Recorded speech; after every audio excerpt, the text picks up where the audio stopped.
Professor Storbeck, can you speak to us about the difference that it makes in the lives of these families to have home care instead of them having to take their children in and out of a clinic or an institution? So what we say is when a child goes to a clinic or a therapist, it's wonderful and what they're doing is perfect in terms of the therapy situation, but they work with the child and it's a fake situation. So when they're doing therapy with the child and they say to the mother, you know, when you go home we need to make sure that the child is listening to how the water runs into the bath, or you know, when you go into the kitchen, you know, bang on the pots. When we're in the home, we see what the home is really like. And so we're able to implement programs that are totally authentic to the home and not changing it and saying, okay, now you don't have running water. We don't even go there. We immediately say to parents, what would work for you in the home? Of course, the child is most comfortable in the home. They do things in the home that no therapist or doctor has ever seen in the therapy room or the clinic. Parents are comfortable because they don't have to get dressed, bring the other children with, take a long trip to the clinic. So everyone's at their best.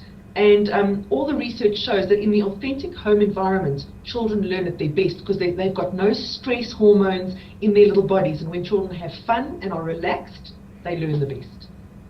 What's really striking about this program is that while it, of course, assists the child, it really is tailored to help the family holistically.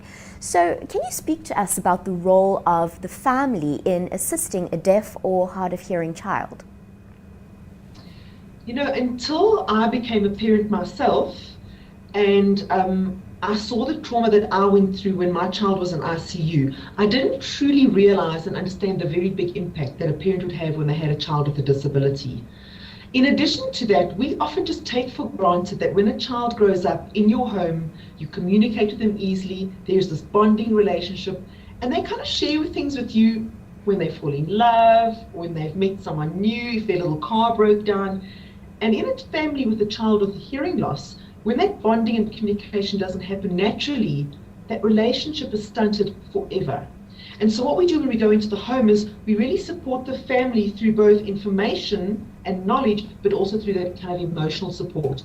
And we never forget the siblings, because brothers and sisters of little kiddies that have a hearing loss are extremely traumatized. And then of course grandparents suffer double grief. And so it's very, very important for us to go into the home and support the family, because once the family is supported, the child has a support system for the rest of their lives, as opposed to relying on a therapist once a week or once a month, and as opposed to someone having to lobby for the child and for the family then take ownership and then, you know, really grow with this child and own it as within their family unit.